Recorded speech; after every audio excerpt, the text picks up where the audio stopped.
Assalamualaikum warahmatullahi wabarakatuh. Alhamdulillahi rabbil alamin. Wabihi nasta'in wa ala umuri dunya waddin. Wassalatu wassalamu ala asrafil anbiya'i mursalin Sayyidina Muhammadin wa ala alihi wa sahbihi ajmain, amma ba'd. Pertama-tama saya panjatkan puji syukur atas kehadirat Allah Subhanahu wa taala, karena atas limpahan rahmatnya saya masih diberikan kesehatan dan kekuatan untuk bisa menyampaikan materi perkuliahan AIK tentang hubungan Tuhan, sains, dan agama. Salawat serta salam tak lupa juga saya aturkan kepada junjungan Nabi besar saya, Nabi Muhammad sallallahu alaihi wasallam. Allahumma shalli wa sallim wa barik alaihi. Di sini saya akan berbicara mengenai hubungan sains, Tuhan, dan agama. Sering kita melihat ketika seseorang mencoba untuk menyangkut pautkan sains dengan agama, mereka akan mencoba untuk mencocok-cocokannya dengan cara, oh di ayat suci bunyinya seperti ini, dan di sains bunyinya seperti ini, berarti agama ini benar. Tahu nggak? Cara seperti ini sebenarnya sangat problematik. Mengapa? Karena nature dari sains dan agama itu sangat berbeda. Premis utama dari agama itu adalah bahwasannya agama itu turun sebagai wahyu Tuhan, dan wahyu Tuhan itu memiliki kebenaran yang absolut gitu ya, sehingga tidak bisa dikritik. Nah, alasannya karena Tuhan tidak terikat oleh dimensi ruang dan waktu. Begitu pula dengan wahyunya yang berasal dari luar dimensi ruang dan waktu. Ketika kita mencoba berusaha untuk mencocokkan agama dengan sains, kemungkinan yang akan terjadi itu ada dua. Entah yang pertama, agama yang menjadi dikritik habis-habisan, atau yang kedua, sains yang akan dianggap sebagai sebuah kebenaran yang absolut, sehingga tidak bisa dikritik dan tidak bisa dikembangkan.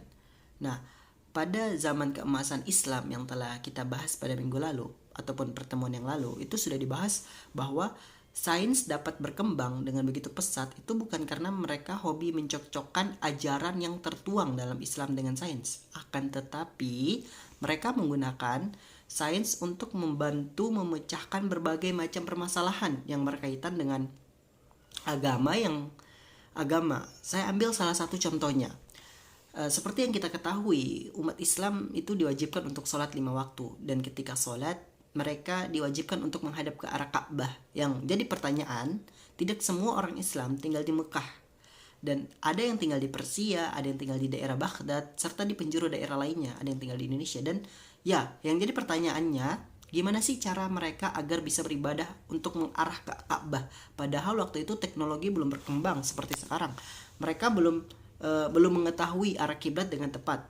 Padahal mereka belum punya GPS. Salah satu cara yang bisa mereka lakukan adalah dengan mencari petunjuk arah yang bersifat universal. Dan para ilmuwan muslim pada saat itu kemudian melihat ke arah langit dan menyadari bahwa rasi bintang dapat dijadikan sebagai acuan. Disinilah ilmu astronomi mulai dikembangkan. Nah, contoh lainnya, umat Islam itu kan memandang bahwa kita itu hidup di dunia pada dasarnya adalah untuk mencari bekal di akhirat, untuk dapat memiliki bekal di akhirat yang banyak. Kita perlu untuk menjadi seorang pribadi yang produktif untuk dapat beramal secara lebih banyak. Jika kita produktif dalam bekerja, kita dapat memiliki uang yang cukup sehingga kita dapat bersedekah, kita dapat berbagi kepada orang lain, kita dapat melakukan amal soleh. Namun demikian, menjadi pribadi yang produktif ini tidak akan tercapai apabila kita sakit, bukan? Oleh karena itu, para ilmuwan di masa kekhalifahan Abbasiyah kemudian mulai mengembangkan riset-riset di bidang kedokteran ini untuk menunjang tujuan ini. Dua hal ini adalah contoh kecil saja. Jadi bagi saya pribadi, yang dimaksud dengan menggabungkan sains dan agama dan Tuhan itu sebenarnya adalah bagaimana cara kita dapat menggunakan sains untuk memecahkan berbagai macam problem yang berkaitan dengan agama. Bukan justru menggunakan sains sebagai alat untuk melegitimasi kebenaran akan agama, mencocok logikan sains dengan agama. Itu sebenarnya sangatlah tabu bagi umat beragama. Karena itu artinya kalian masih belum mempercayai apa yang sudah dikatakan oleh Tuhan, sehingga kalian memerlukan legitimasi lainnya yang sumbernya dari manusia, mencocok logikan sains dengan agama. Itu sebenarnya sangat tabu bagi seorang ilmuwan, karena hal ini berpotensi akan mengakibatkan kita berpikir bahwa sains yang kita pelajari itu bersifat absolut, karena udah diutarakan oleh Tuhan, yang mana ini berakibat pada berhentinya perkembangan ilmu pengetahuan. Tapi apakah kedua hal tersebut berarti tidak bisa disinergikan? Jawabannya adalah bisa, dengan cara kita menggunakan sains untuk menjawab berbagai macam problematika yang berkaitan dengan agama.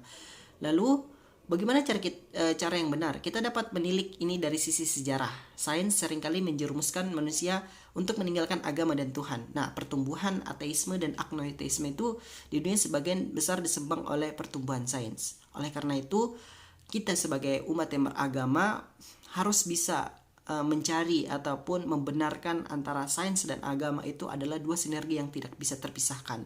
Seperti koin, agama itu seperti sisi lainnya dan juga sains itu seperti sisi lainnya. Oleh karena itu, kita sebagai umat Islam perlu memahami hubungan ini di antara keduanya dalam hubungan yang harmonis tentunya.